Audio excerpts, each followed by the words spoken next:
Asseyez-vous. Merci. À qui ai-je l'honneur? C'est sans importance. Que vous n'ayez pas voulu donner votre nom à ma secrétaire, à la rigueur, je peux le comprendre. J'avais mes raisons. Je le suppose. Mais ces raisons ne sont plus valables à présent.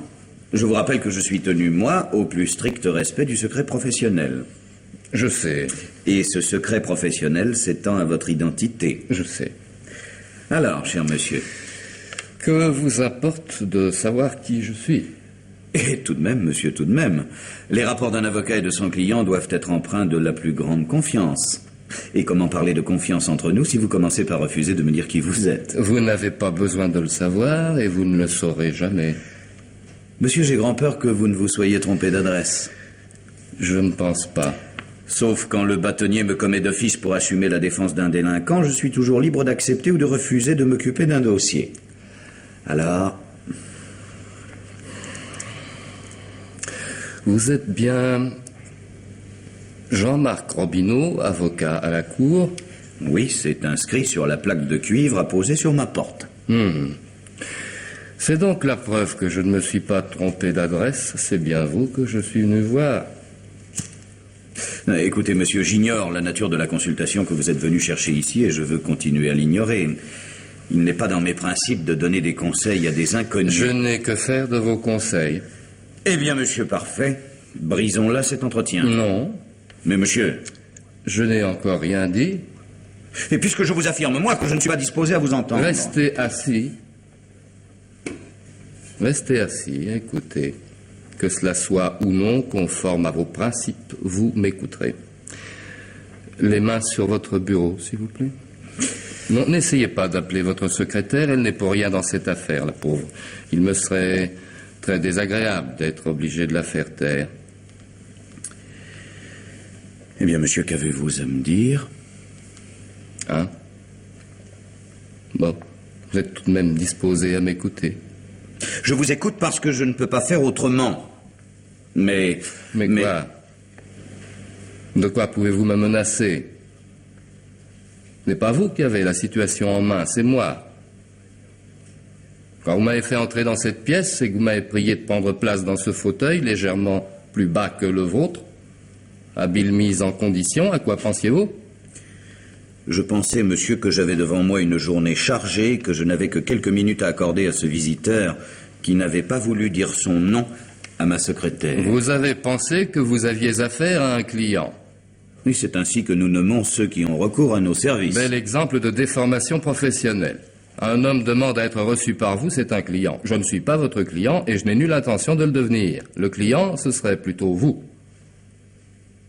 Vous êtes sur ma liste. Quelle liste? La liste de mes clients. À moi. Tant que vous parlerez par énigme, comment voulez-vous que je vous comprenne? C'est vrai, votre temps est précieux et plus précieux encore que vous ne l'imaginez. J'irai donc droit au but. Enfin, presque. Sinon, vous auriez à vous en repentir. Je suis un tueur. Et vous êtes sur ma liste. C'est clair, cette fois? Vous êtes un tueur, oui. Ah non, pas un de ces tueurs aux abattoirs. Mais quel horrible métier! Comment peut-on s'attaquer à des bêtes innocentes? Pour quelques très rares abattoirs modernes, tous les autres fonctionnent dans des conditions révoltantes de barbarie. Je n'ai rien de commun avec ces gens-là. Mon gibier à moi, c'est l'homme. Et votre compassion pour les animaux ne s'étend pas jusqu'à l'espèce humaine. Aucun humain n'est véritablement innocent. Mais pourquoi prenez-vous la peine de m'avertir que je suis sur votre liste? Connaissez-vous des hommes qui se rongent les ongles? Oui, sans doute. Oui, mais... Y a-t-il parmi eux des gens intelligents? J'ai quelques amis très intelligents qui, en effet, se rongent les ongles. Mais... Oui, n'avez-vous pas, parmi vos relations, d'autres individus très intelligents eux aussi, et qui sont atteints de claustrophobie, qui, par exemple, refuse de prendre un ascenseur. C'est assez possible, en effet. Mais encore une fois... Et parmi les habitués des champs de course... Mais enfin, monsieur... Non, répondez quand je vous interroge. Existent des gens intelligents qui jouent aux courses? C'est évident. Mais je... Ce qui est donc évident, c'est que dans toutes les catégories d'individus, quels que soient leurs vices, leurs phobies ou leurs manies, il existe des gens intelligents. Alors, pourquoi en serait-il autrement chez les tueurs? Jusqu'à ce jour, je ne m'étais pas posé la question. L'occasion se présente aujourd'hui et ça vaut la peine d'y réfléchir. En effet. Parce que vous êtes un tueur intelligent, vous éprouvez le besoin de discuter avec moi avant de passer à l'action. C'est bien cela? En quelque sorte, oui. Oui. Un autre se serait contenté d'exécuter, c'est le cas, ou jamais de le dire, le petit boulot qu'on lui avait confié, puis de disparaître dans la nature après avoir touché son fric, bien entendu. Et pourquoi n'agissez-vous pas ainsi? Notez bien que ce n'est pas un reproche, hein, c'est de la curiosité. Mais je comptais sur votre curiosité et je vais même la satisfaire, en partie du moins. Je me suis renseigné et ce que je vois ici confirme l'exactitude de mes renseignements. La somme qu'on m'a offerte pour vous supprimer ne correspond ni à votre train de vie, ni à vos signes extérieurs de richesse. Si je n'y avais pas pris garde, vous alliez mourir très nettement au-dessous de vos moyens. Ah, nous y voilà. Qu'est-ce que vous voulez dire, s'il vous plaît? Comme si vous n'aviez pas compris. Nous y voilà. Au moment de sortir le carnet de chèques pour rédiger un premier chèque, qui sera suivi de nombreux autres par la suite, si j'avais la faiblesse de céder à ce chantage. Seulement, je ne cède pas. Et si vous n'êtes pas satisfait du prix qui vous a été offert, il faut vous plaindre à vos employeurs. Dois-je comprendre que la vie ne vous intéresse pas? Vous comprenez ce que vous voudrez, ça m'est bien égal.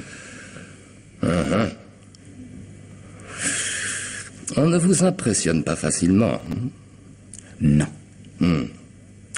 Il vous semble tout à fait invraisemblable qu'un ou plusieurs individus aient décidé de vous supprimer? Qui? Vous me faites beaucoup de peine en me tendant un piège aussi grossier. Moi aussi, je suis tenu par le secret professionnel. C'est vrai. J'oubliais que vous êtes intelligent. Oui, et plus encore que vous ne le pensez. Aussi, je n'espère pas vous convaincre en une seule entrevue. Pour vous qui avez rendu visite dans les parloirs des prisons à quelques délinquants de seconde zone et qui vous imaginez tout connaître du monde du crime, le tueur est un personnage mythologique, tout juste bon à figurer dans un roman ou dans un film de série B. Est-ce que vous avez un annuaire téléphonique de la ville? Oui. Enfin, pas dans cette pièce, c'est ma secrétaire qui les a. Attention. N'allez pas en profiter pour lui glisser discrètement dans l'oreille d'appeler la police. Mais enfin... Je n'en suis pas à mon premier interrogatoire policier. En France ou ailleurs, j'ai beaucoup voyagé. Vous seriez tout à fait surpris du résultat d'une confrontation entre nous deux. Vous allez gentiment chercher cet annuaire parce qu'il contient un renseignement essentiel concernant l'affaire dont je vous ai demandé de vous occuper et dont vous ne pouvez souffler mot aux policiers en vertu du fameux secret professionnel. Allez-y, je vous attends. Ne soyez pas trop long surtout. Et laissez la porte ouverte, n'est-ce pas? Et puis votre secrétaire est charmante, alors pensez à elle. Mademoiselle, s'il vous plaît, l'annuaire. Merci. Voici. Non. Gardez-le. Je ne pense pas qu'on puisse y relever mes empreintes, mais enfin, sait-on jamais. D'autant que vous n'avez pas quitté vos gants. C'est juste, oui. Disons alors qu'il me gênerait pour tourner les pages. C'est à la lettre B.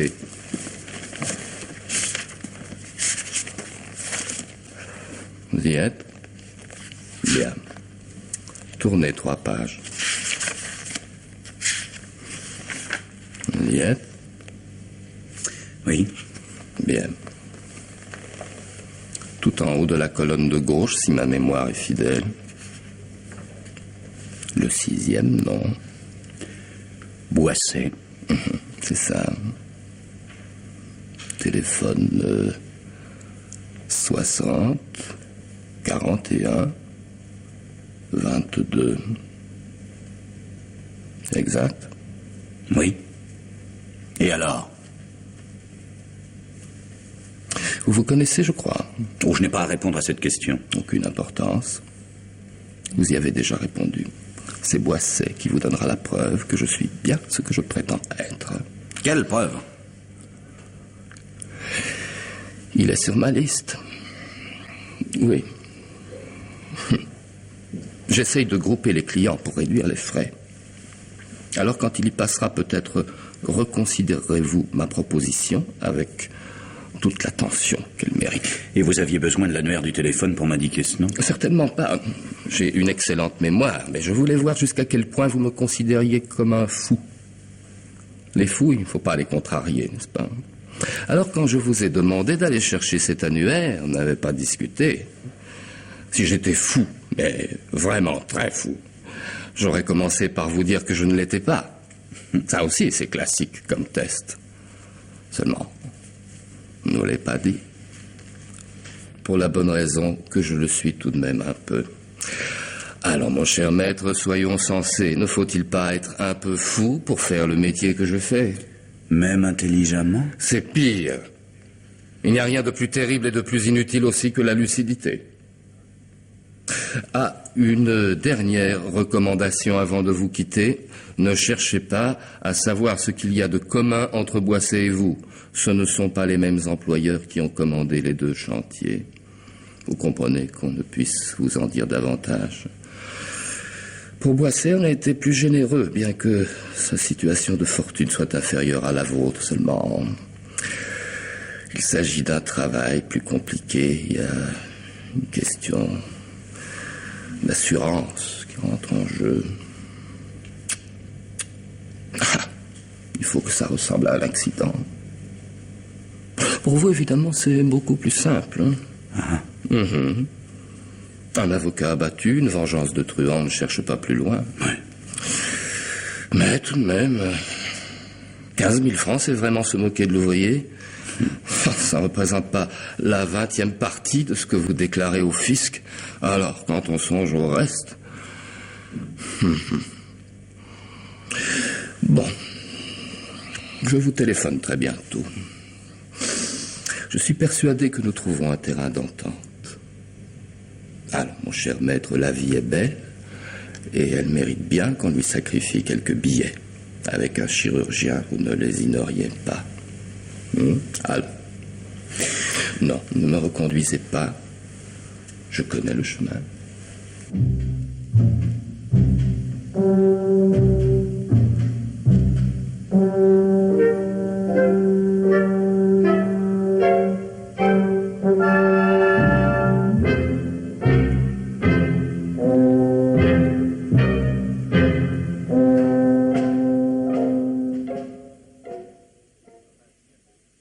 Christine. Ma chère Christine, je suis navré, confus et désolé de vous avoir fait attendre aussi longtemps. L'audience s'est prolongée bien au-delà des limites prévues. Je ne sais comment me faire pardonner. Jean-Marc, c'est moi qui ai insisté pour venir alors que je savais qu'il vous était difficile de me recevoir. Mais je ne pensais pas être retenu si tard. Et je ne vous connaissais pas cette patience. J'avais besoin de vous voir et je ne pouvais pas m'expliquer par téléphone. Des ennuis? Oui, plutôt. Grave? Je le crains. Il n'y a que vous à qui je puisse m'adresser. Je suis venu chercher vos conseils. Les conseils de l'ami ou ceux de l'avocat? Ceux d'un avocat ami ou d'un ami avocat, comme vous voudrez. La nuance a son importance. L'ami se doit de vous offrir un verre de whisky, tandis que l'avocat s'interdit une telle familiarité envers une si jolie cliente.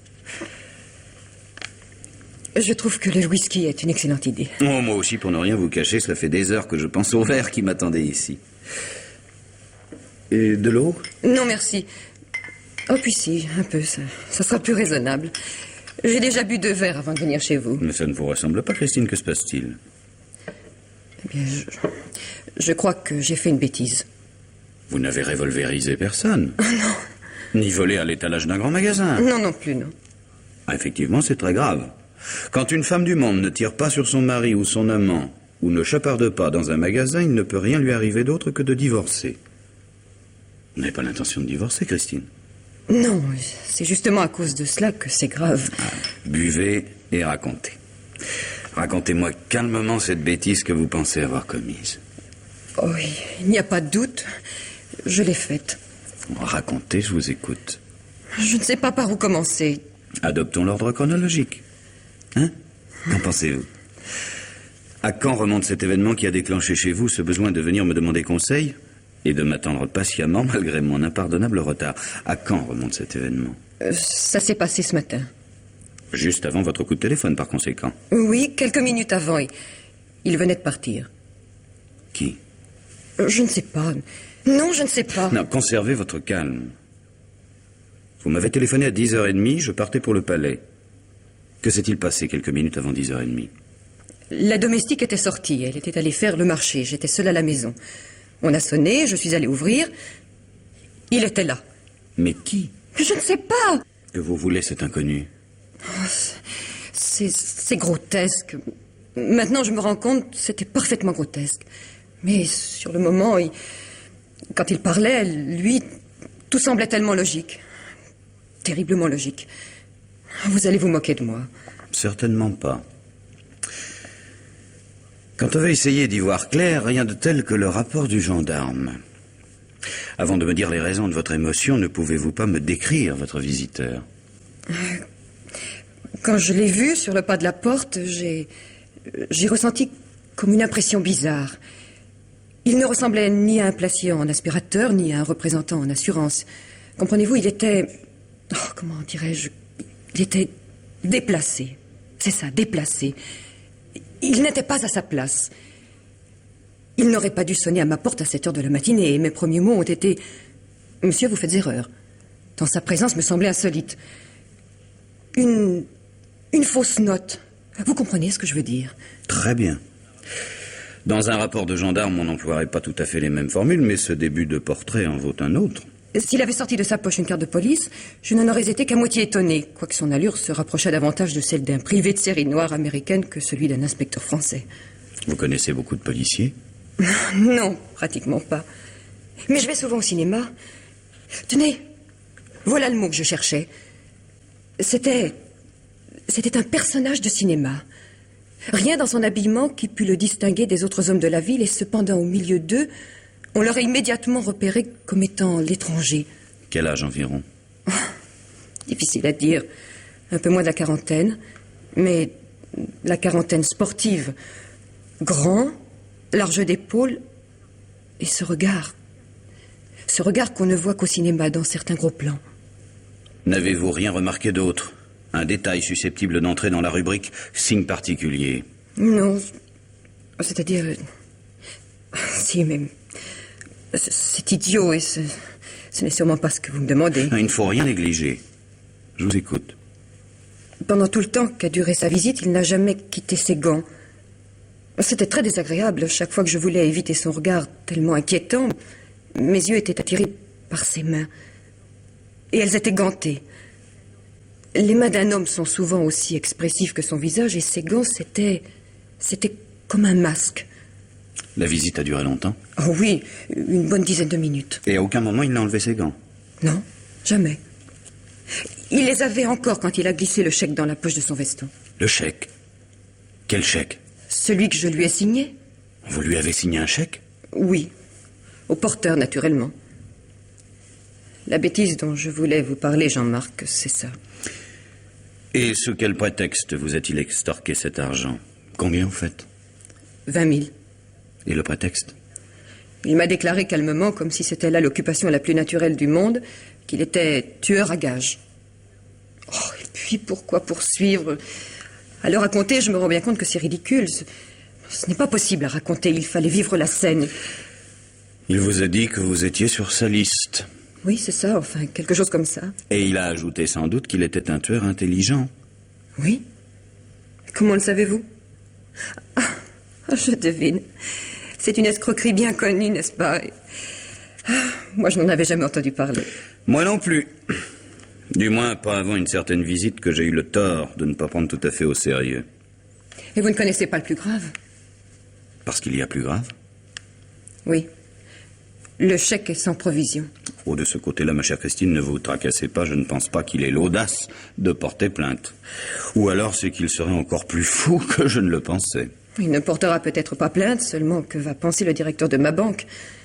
Je suis très amie avec lui, il m'accorde toujours un petit découvert, mais pour 20 000 francs, il ne marchera pas.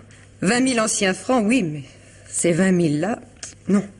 Si le chèque avait été présenté aujourd'hui, le directeur vous aurait téléphoné. Oui, certainement, mais j'étais absente de chez moi toute la journée. Ma chère Christine, dans cette histoire, un point reste obscur pour moi. J'ai dû vous arracher par bribes ce qui s'est passé. Constamment au cours de votre récit, vous disiez que tout cela vous semblait grotesque, absurde, ridicule. Ça l'était, je vous l'assure. Un tueur à gages, vous rendez-vous compte? Vous semblez ne plus croire à la réalité de ce personnage. Et pourtant, sur le moment, vous y avez cru. Moi? Mais jamais, à aucun moment. Alors pourquoi avez-vous payé? Jean-Marc, nous sommes un peu plus que des relations, et quand nous parlons l'un de l'autre, nous employons le mot « ami ». Mais nous ne sommes pas amis au point de nous faire des confidences.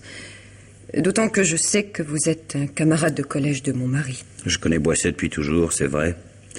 Est-ce un obstacle pour devenir votre ami? Oui. Vous êtes surpris? Non. C'est vous qui avez raison. Seulement sur un plan professionnel, j'ai besoin de ces confidences. Très hypocritement, je pourrais vous dire de ne plus vous adresser à l'ami de votre mari, mais à l'avocat. C'est impossible. Notre humble savoir-faire n'atteint pas au prestige magique de la médecine. Nous ne pouvons pas nous dédoubler pour jouer les sorciers. Et sans être l'ami à qui l'on fait des confidences, je ne voudrais pas non plus évoquer le secret professionnel. Alors comment faire? Je ne sais pas. Vous avez payé parce que vous étiez persuadé être la victime d'un autre chantage? Oui. Et d'un autre chantage qui n'était pas celui du tueur à gages intelligent? Oui. D'un chantage infiniment plus classique, n'est-ce pas? C'est la première fois que je suis victime d'un chantage et je ne sais pas ce que vous entendez par classique. Des révélations, Marie? Il n'en a pas parlé, mais c'est ce que j'ai cru comprendre. Comment cela, il n'en a pas parlé? Non, il m'a dit simplement qu'on lui avait offert 10 000 francs pour me supprimer et qu'il trouvait que la somme n'était pas assez élevée. Je sais.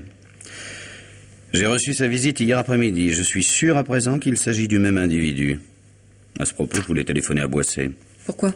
Hein? Oh, pour rien. Pour rien? Vous n'étiez pas chez vous hier soir et je n'ai pas eu le temps de l'appeler ce matin. Je regrette de ne pas l'avoir fait. Enfin, pourquoi? Oh, c'est sans rapport avec le problème qui nous intéresse. Je voulais simplement lui raconter la visite de ce curieux individu. Jean-Marc, vous me cachez quelque chose. Et vous? C'est vrai. Excusez-moi. J'aime mon mari. Je le sais. Non, vous ne le savez pas. Je veux dire, vous ne savez pas comment je l'aime. Ma morale personnelle n'a rien de conventionnel. Oh, les conventions ne sont que le reflet des mœurs, et les mœurs évoluent très rapidement. Il y a des femmes qui s'imaginent avoir été fidèles à leur mari parce qu'elles n'ont jamais eu d'amant. La fidélité, ce n'est pas ça. Ce n'est pas que ça. Ce serait peut-être mieux, évidemment, si c'était aussi ça. Mais...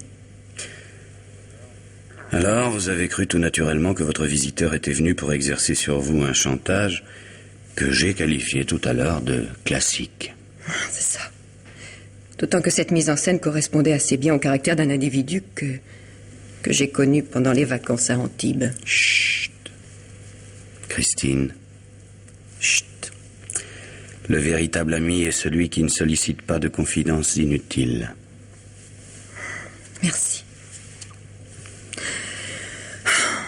Que vais-je devenir avec mon chèque sans provision? Et je vous ai déjà dit de ne pas vous en inquiéter. Notre tueur, qui se croyait très intelligent, a commis une faute énorme. Je dis notre tueur parce que, à moi aussi, il a rendu visite. Et je suis bien placé pour savoir que je ne suis pas le monsieur d'Antibes. Alors nous sommes deux témoins. Qu'il s'agisse d'un fou ou d'un escroc, nous allons le faire arrêter. Mais mon chèque... Mais précisément, grâce à votre chèque, nous irons tous les deux demain matin, dès l'ouverture des guichets de votre banque, faire opposition. Ce chèque vous a été extorqué, je préviendrai le commissaire de police. Commissaire de police, mais... Oh, les policiers savent parfois se montrer discrets.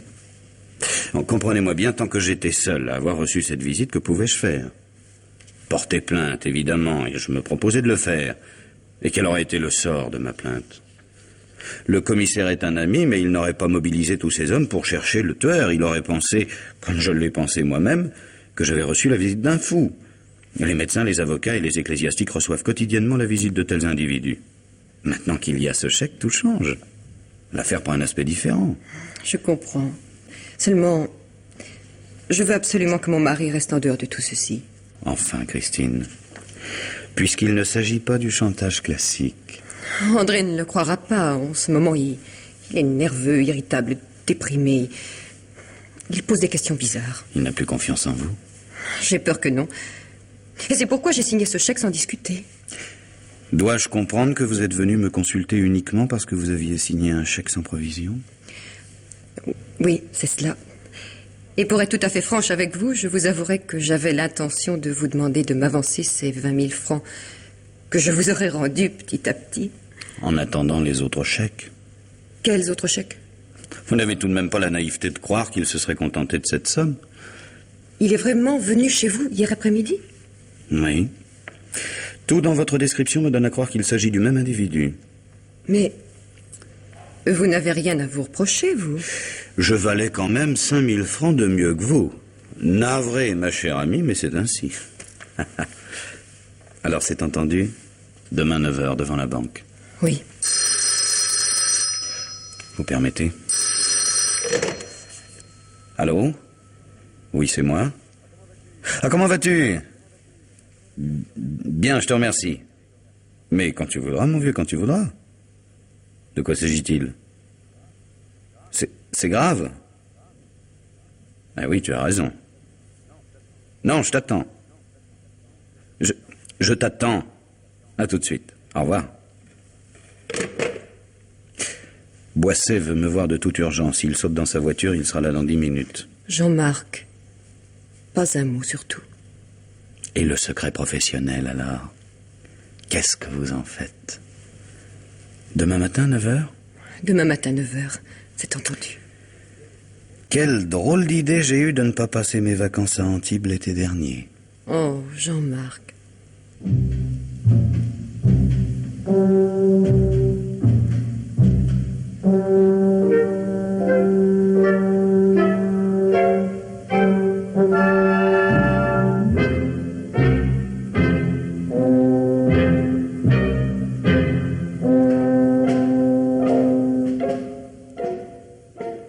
Eh ben, mon vieux, qu'est-ce qui se passe?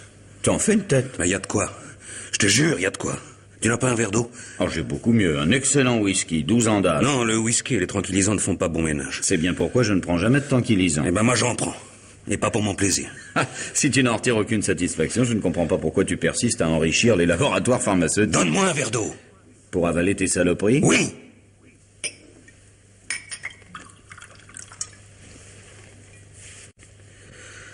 Jean-Marc, je suis dans une situation épouvantable. Je sais, comme d'habitude. Depuis que je te connais, ça remonte à notre première version latine, tu es toujours dans une situation épouvantable. Tu fais un métier qui te plaît, qui te rapporte pas mal de fric. Tu as épousé la femme que tu voulais épouser, et tu continues à gémir. Non, mais c'est dans ton caractère.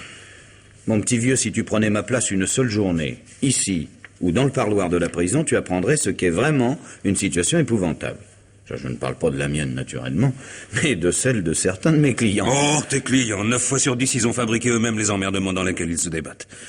Et parmi eux, il n'y a pas que des victimes d'erreurs judiciaires, tandis que moi, Toi, ça, je me demande pourquoi tu prends des tranquillisants. Ah, tu vas pas remettre ça? Apparemment, ils ne produisent aucun effet sur toi. Oui, bah ça va, tu es docteur en droit et pas en médecine. Et c'est bien regrettable. À en juger par ton état, il me semble qu'un toubib te serait plus utile qu'un avocat. Un avocat qui, soit dit en passant, n'a jamais été docteur en droit. Ah, et l'amitié, alors? Pour toi, ça ne compte pas? Oh si. Autrement, comment expliquer que je t'ai supporté pendant toutes ces années?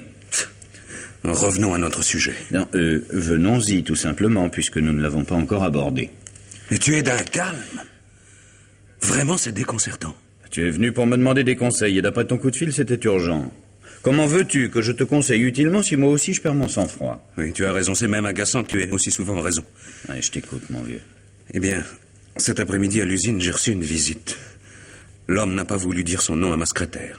À moi non plus, d'ailleurs, un type à peu près de notre âge, et qui m'a tenu un discours tout à fait extravagant. Enfin, que j'ai trouvé extravagant sur le moment. Après, ça a été différent, et tu vas comprendre pourquoi. Il m'a déclaré exercer la profession de tueur à gages. Ah? Ouais, tu m'en crois pas? C'est pourtant la vérité, je t'assure. Mais je te crois, je te crois. Poursuis, je t'écoute. Oh, tu as un de ces airs de te foutre de moi? Oh, je t'assure que non. Et toi aussi, tu comprendras plus tard. Continue. Ouais, il me déclare donc qu'il est un tueur. Déclaration qui surprendrait même un type aussi calme que toi. Tu voulais tout à l'heure que je me mette à ta place, eh bien j'aurais bien voulu te voir à la mienne. J'imagine très bien la scène. Non, mon vieux, non, tu ne peux pas l'imaginer. Il faut être passé par là. L'homme m'a dit qu'il était chargé de m'abattre, moyennant une somme forfaitaire de 20 000 francs.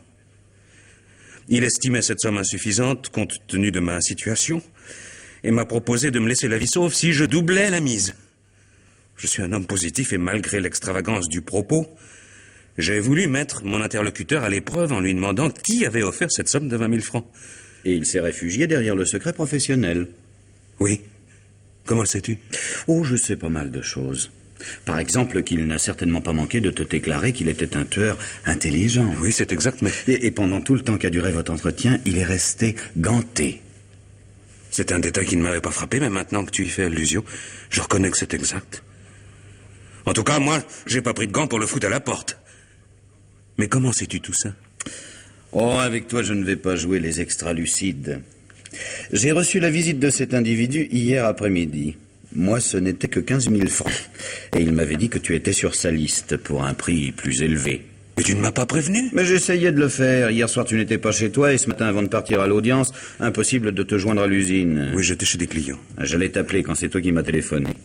Mais tu penses bien que si j'avais pris ces menaces au sérieux, je t'aurais réveillé en pleine nuit. Je voulais en parler avec toi comme d'une plaisanterie au goût douteux. Et toi aussi, tu as pris ça pour une plaisanterie puisque tu l'as foutu à la porte et sans prendre de gants. Non, ne t'inquiète pas, demain matin, tout rentrera dans l'ordre. Mais ne me demande pas comment. Même avec toi, je suis tenu au secret professionnel. Je vais passer à la brasserie de l'univers, le commissaire de police doit y être encore. Pour lui, l'apéritif est un rite sacré. Et j'ai quelques dispositions à prendre avec lui. Je te recommande la discrétion la plus absolue. Personne ne doit savoir, tu m'as compris? Personne. Ce tueur qui se croyait très intelligent a commis une bourde énorme et nous allons le coincer. Pour l'envoyer à l'asile psychiatrique, je suppose. Alors, discrétion, discrétion, c'est comme si tu n'avais pas reçu cette visite. D'ailleurs, tu l'as dit toi-même, l'homme tenait des propos tout à fait extravagants. Oui, je t'ai dit également qu'après son départ, j'avais changé d'avis. C'est vrai, tu l'as dit. Oui, et c'est beaucoup plus important que tu ne le crois. Tu n'auras plus envie d'ironiser sur la situation épouvantable dans laquelle je me trouve. C'était pour te détendre les nerfs. Le résultat a été satisfaisant, tu t'es exprimé calmement. Eh bien, je vais m'efforcer de conserver ce calme jusqu'au bout et tu vas voir que ce n'est pas facile. J'étais comme toi. J'étais comme tous les citoyens de notre bonne ville. Pour moi, le tueur était un personnage appartenant au folklore américain. Il exerçait son industrie entre New York, Chicago, Las Vegas et Los Angeles. Et le plus souvent d'ailleurs dans les studios d'Hollywood. Bon, personnellement, je continue à le penser. Je détiens la preuve que l'homme que j'ai reçu cet après-midi et que tu as reçu toi-même hier est bien ce qu'il nous a dit. Un tueur. Intelligent ou non, je n'en sais rien, mais un tueur. Tu parles de preuves. Oui. Quel genre de preuves? Il ne faut pas confondre avec une présomption ou une impression. Une preuve matérielle. Je sais par qui il a été payé pour me supprimer. Je croyais qu'il avait refusé de te le dire. Mais il ne me l'a pas dit non plus. Ça s'est passé après son départ. J'ai quitté mon bureau pour donner un certain nombre d'instructions à ma secrétaire, dont celle d'éconduire les visiteurs de ce genre. Et quand je suis revenu dans mon bureau, mon attention a été attirée par une tache sombre sur le fauteuil où s'était assis le visiteur. C'était coincé entre le dossier et le coussin. C'était ceci. Naturellement, tu l'as pris avec tes mains. Comment veux-tu que je fasse? Mais les empreintes, alors. Un portefeuille en cuir comme celui-ci, c'est une véritable mine pour les empreintes. Mais sur le moment, je n'y ai pas pensé. Regarde à l'intérieur, j'ai tout laissé en place. Pas de papier, naturellement. Quelques billets de 10 francs Et ce chèque au porteur d'un montant de 20 000 francs, signé par Christine. As-tu actuellement parmi tes clients quelqu'un qui se trouve dans une situation plus épouvantable que la mienne? Tu avais tort de te moquer des tranquillisants. La chimiothérapie prend sa revanche. As-tu entendu avec quel calme je t'ai annoncé cette catastrophe? Alors, que dis-tu? C'est diabolique. C'est tout ce que tu trouves à dire. Ben, j'ai changé d'avis. Tiens, serre-moi un verre de ton whisky. Mais je croyais que... Aucune importance, je n'ai pas l'intention de rentrer chez moi. Le Palace Hotel est à 2 pas, j'y coucherai. Je suis incapable d'avoir une explication avec Christine ce soir. Incapable. Incapable. Ce soir et les jours suivants, sans doute. Écoute, mon vieux, m'autorises-tu à parler à Christine? Oh, fais ce que tu veux, je suis venu te demander une consultation. Fais ce que tu veux. Mais précisément, il s'agit d'une consultation, et tu as beau être un ami, une consultation est toujours une consultation. Tu vas me réclamer des honoraires? Prends le chèque. Il est au porteur. Il ne s'agit pas d'honoraires, mais des règles très strictes de notre profession. Je ne vais parler à Christine que si tu m'autorises formellement à faire état de ce que tu viens de me dire. Si ta démarche doit rester secrète, je ne peux pas m'en sortir, je suis dans une impasse. Et comme ça, vous aurez tout le temps tous les deux de mitonner et une bonne petite histoire. Boisset, si tu n'as pas confiance en moi, va consulter un autre avocat. Je suis dans une situation impossible. Et tu le comprendras plus tard, mais seulement une fois que j'aurai vu Christine. Et je ne peux voir Christine utilement que si tu m'autorises à lui rapporter notre conversation. Je ne peux pas t'en dire plus. Mais ne te fâche pas. Fais comme tu voudras, c'est clair, non? Moi, je suis tellement abasourdi que je suis incapable de raisonner. On dit toujours que les maris sont les derniers informés. C'est sans doute vrai. Et toi, tu n'as pas eu l'air particulièrement étonné de voir ce chèque. Ah si. Si. Et beaucoup plus que tu ne peux l'imaginer.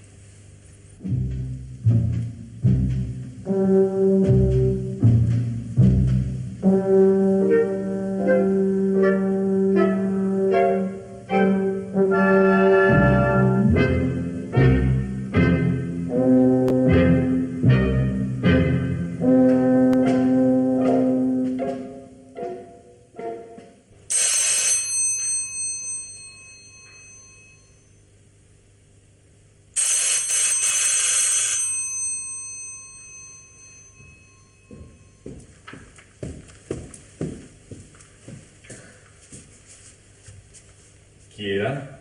C'est moi, Boisset. Ouvre. Ouvre vite. Eh ben, mon vieux, mais qu'est-ce qui te prend de me réveiller en pleine nuit? Tu pouvais pas me téléphoner? Non. Oh. Bon, ben, entre maintenant que tu es là. Nous n'allons pas discuter dans le couloir.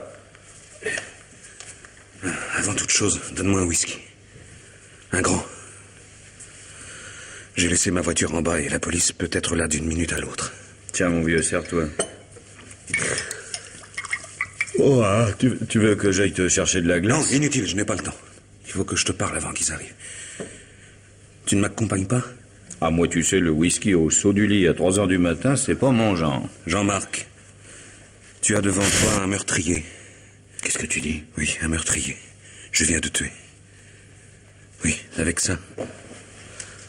Tiens, un seul coup de feu. Je ne me croyais pas aussi bon tireur. Et sur qui as-tu tiré? Sur... Je ne sais pas. Comment tu ne sais pas? Non, j'ai tiré sur un inconnu. J'ai eu le temps de voir son visage. Il est mort dans mes bras, sur le trottoir. J'ai bien vu son visage. Et je te jure que je ne le connais pas. Non, ne nous énervons pas et examinons calmement la situation. Mais je suis très calme, Jean-Marc. Il m'est arrivé ces jours derniers d'être extrêmement nerveux, je le reconnais. Et je l'étais encore tout à l'heure, juste avant de tirer. Sinon, je n'aurais pas tiré. Mais maintenant que la catastrophe est là, je suis calme. Soit. Alors mets un peu de logique dans ton récit et commence par le commencement. Hein. Je viens de me réveiller, moi. Oui. Quand je te disais qu'il continuait à me menacer, tu ne voulais pas me croire. Tu me disais que tout était arrangé, que la police faisait le nécessaire. Non, écoute, je t'en prie, je t'ai demandé de commencer par le commencement. Mais le commencement, c'est ça. tous ces jours, toutes ces semaines que j'ai vécues dans la peur et dans l'angoisse, dans la terreur à certains moments, eh ben, il était là. Il me guettait, j'en étais sûr. Tu viens de reconnaître toi-même que tu étais dans un état de nerfs épouvantable. C'est vrai, mais tout de même pas au point d'avoir des hallucinations. Et pourtant, c'est bien ce qui s'est passé à l'instant. Je devais rester couché à Paris et reprendre la route demain matin pour être à l'usine dans l'après-midi. Et un coup de fil m'apprenait que l'heure de la réunion avait été modifiée. Elle aurait lieu le matin tôt. Alors, aussitôt après le théâtre, j'ai sauté dans ma voiture, j'ai foncé. Arrivé dans chez moi, je suis descendu pour ouvrir la porte du garage, et alors je l'ai vu, qui s'avançait vers moi, de sa démarche souple. J'ai pris mon revolver. J'ai tiré.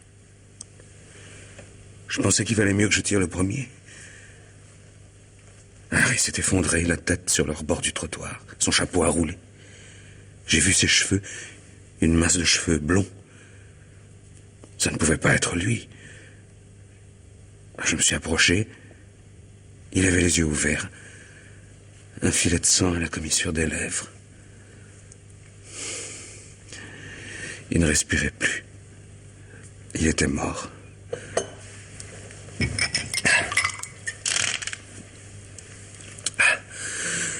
Voilà, mon vieux. Et Christine? Christine n'était pas avec moi. Elle est restée couchée à Paris. Elle prendra le train de demain. Enfin, de ce soir.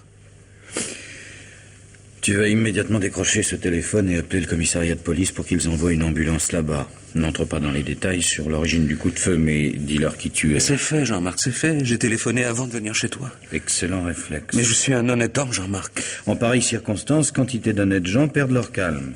Non, tu as eu un excellent réflexe. C'est un bon point pour notre défense. À mon avis, il est mort, mais la médecine fait parfois des miracles. Tu ne leur as pas dit que c'était toi qui... Non, je voulais te voir avant d'aller me constituer prisonnier. Toi seul es capable de comprendre ce qui s'est passé. L'important maintenant, c'est que je le fasse comprendre aux autres. Oui.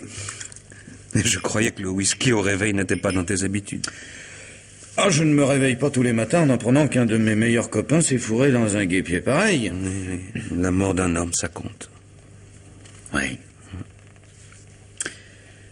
Enfin, peux-tu m'expliquer comment tu es parvenu à cet état de véritable panique?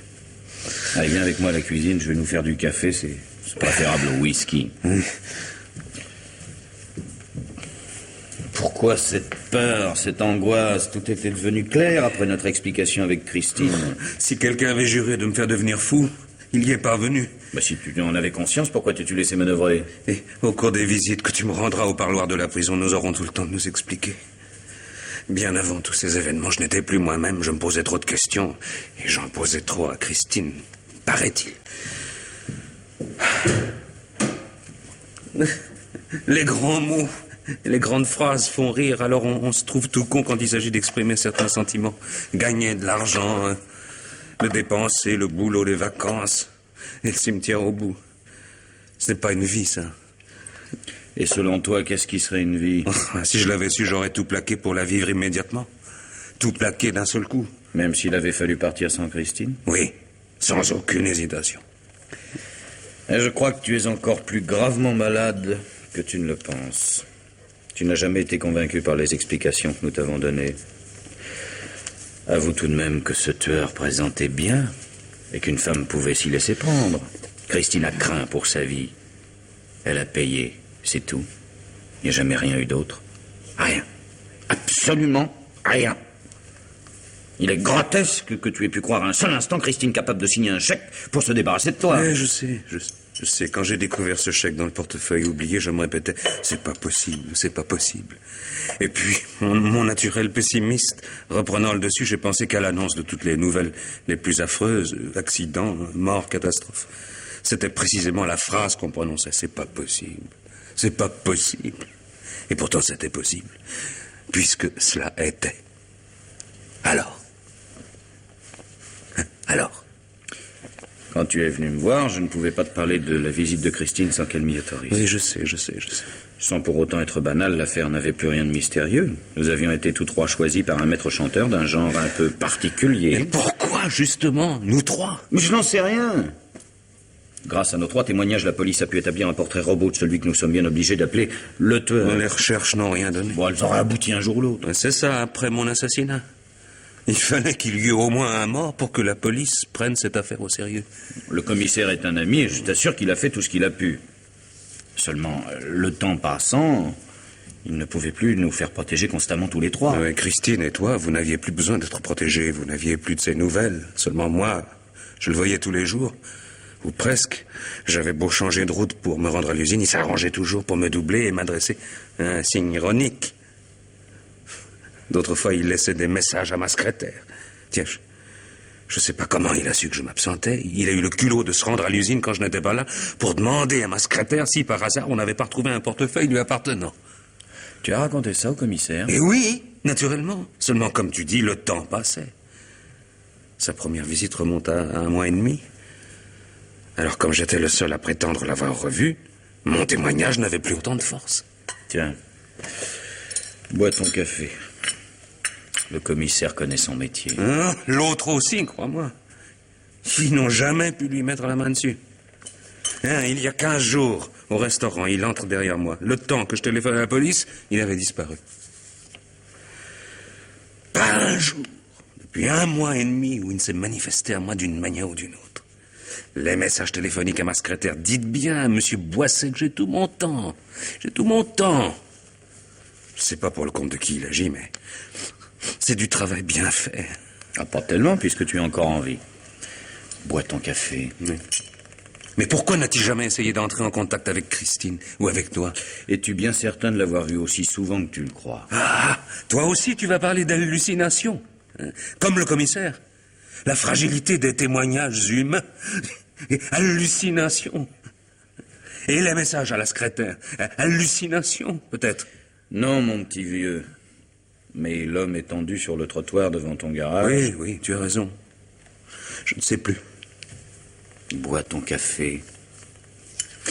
Je vais m'habiller pour t'accompagner. Faut pas trop tarder à aller au commissariat. Jean-Marc. Oui. Oh, je sais bien, nous aurons tout le temps d'en parler, mais... pour ma défense, plus tard, je ne voudrais pas que tu insistes trop sur le côté folie passagère. Je préfère encore les conversations des gardiens de prison à celles des psychiatres. C'est certainement infiniment moins déprimant. Bois ton café.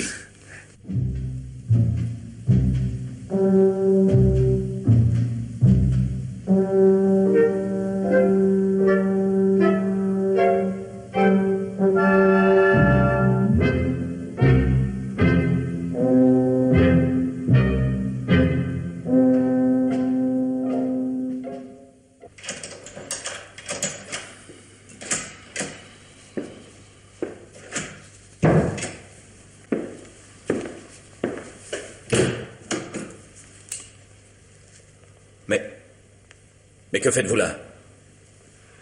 Je vous attends. Ça ne se voit pas. Vous vous introduisez chez moi et de nuit.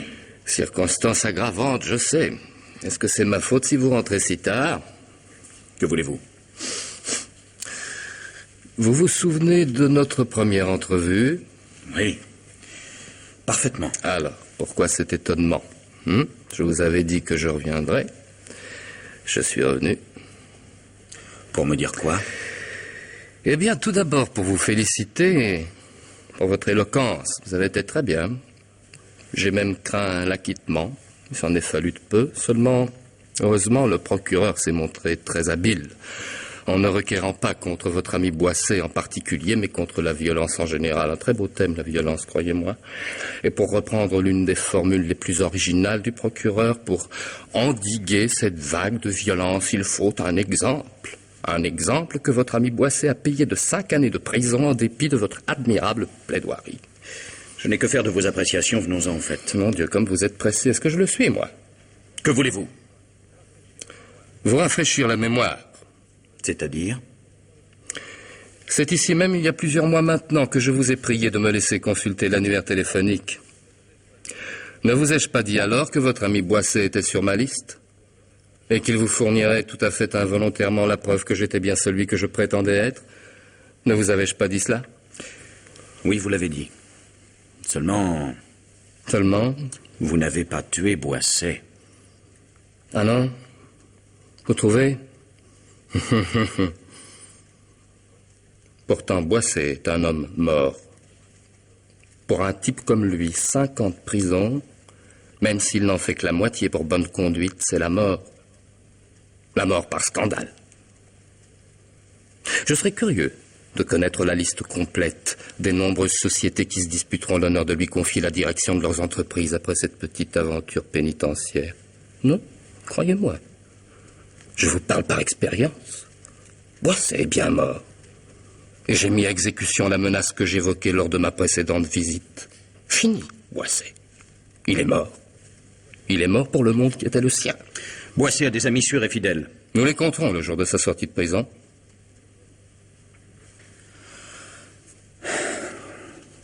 N'allez pas me faire croire que c'est vous qui avez tout organisé. C'est pourtant ce dont vous avez tenté de convaincre les jurés, n'est-ce pas? Tâche redoutable.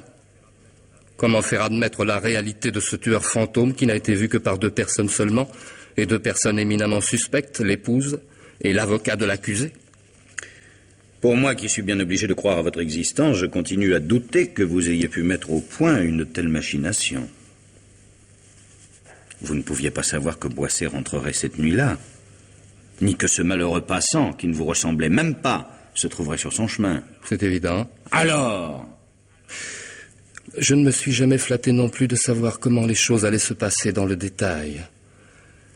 J'ai harcelé Boisset, je l'ai persécuté, je ne l'ai pas laissé un seul jour en repos. Ce que je savais avec certitude, compte tenu de son état de nerfs, c'était qu'il ne manquerait pas de faire une bêtise. Laquelle? Encore une fois, je n'en savais rien. Longtemps, j'ai cru que le chèque que j'avais soigneusement oublié dans son bureau allait servir de détonateur. Je me suis trompé, je l'avoue.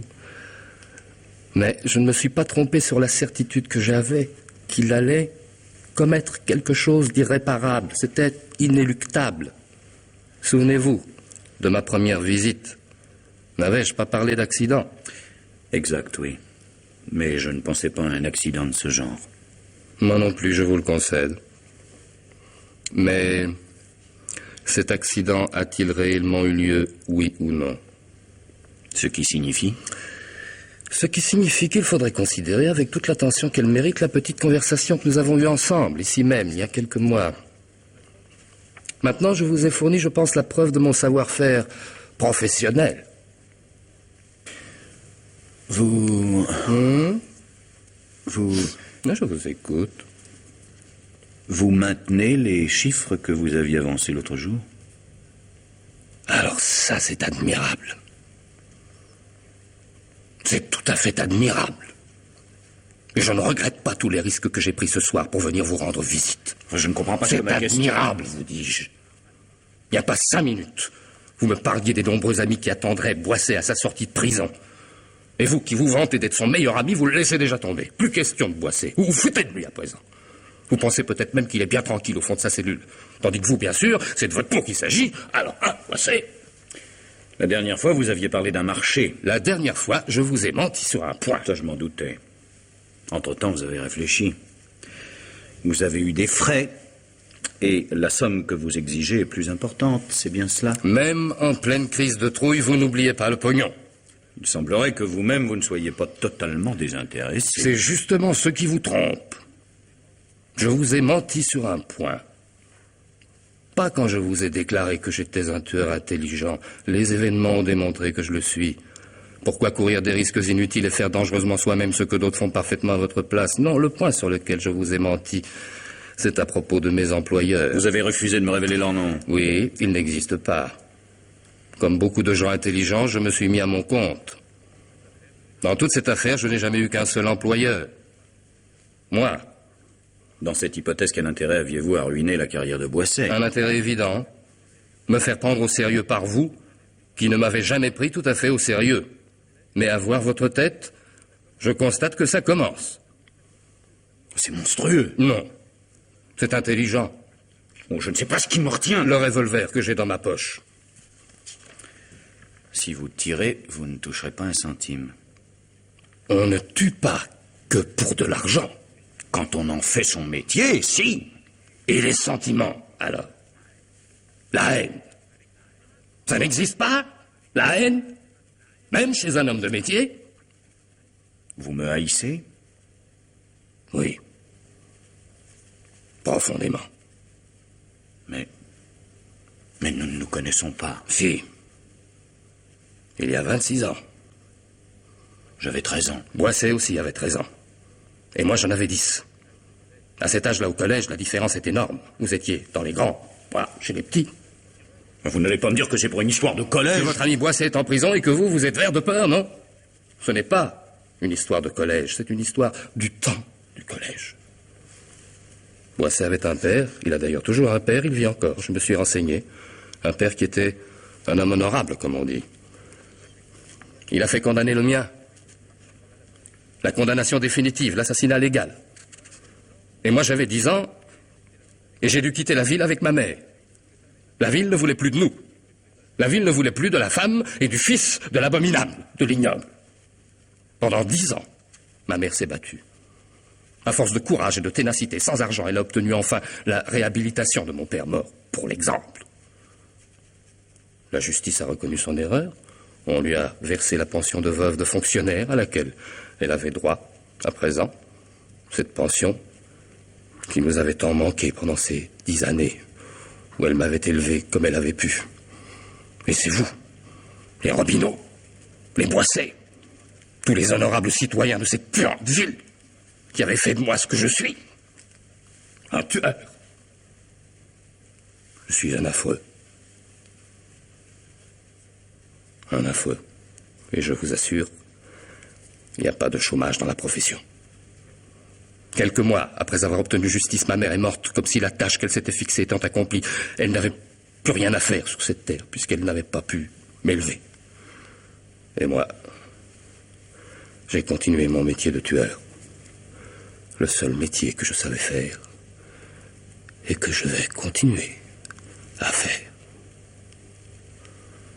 Tu commences à comprendre, l'avocat?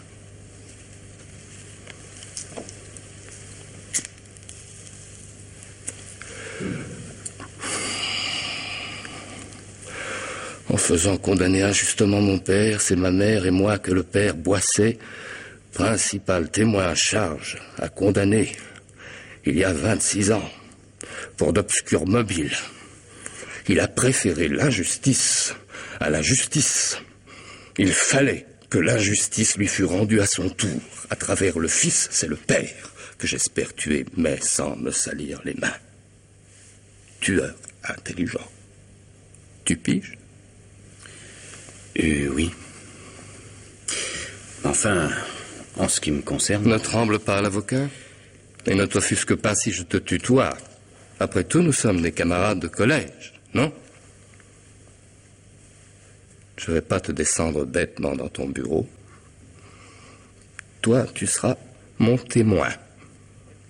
Dès le début, je t'ai choisi pour tenir ce rôle. Jusqu'à présent, tu l'as fort bien tenu, eh bien, tu vas continuer. Cette histoire, tu vas la raconter aux intéressés, aux jeunes et aux vieux. Et pas aux flics, j'ai compris. Mais n'oublie pas de leur raconter. Je veux qu'ils sachent. Et qu'ils sachent bien. Je t'ai montré ce que je savais faire, alors méfie-toi. Je ne te fais grâce de la vie qu'à cette seule condition. Et si par le plus grand des hasards, un individu se présente dans ton bureau en déclarant qu'il est un tueur intelligent, ne souris pas d'un air fat comme tu l'as fait la première fois. Car de deux choses l'une, ou le tueur est vraiment intelligent et c'est toi qui as l'air d'un imbécile, ou le tueur n'est pas intelligent, alors il se vexe et il te descend bêtement. Salut, l'avocat.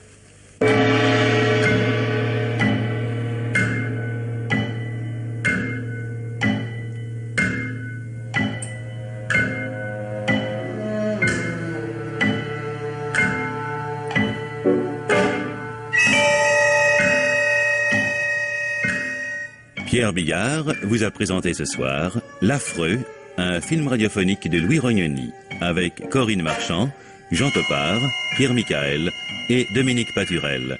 Prise de son, Pierre Carne. Collaboration technique, Marie-Françoise Simon. Bruitage, Jean-Jacques Noël. Assistante, Suzanne David. Réalisation, Pierre Billard.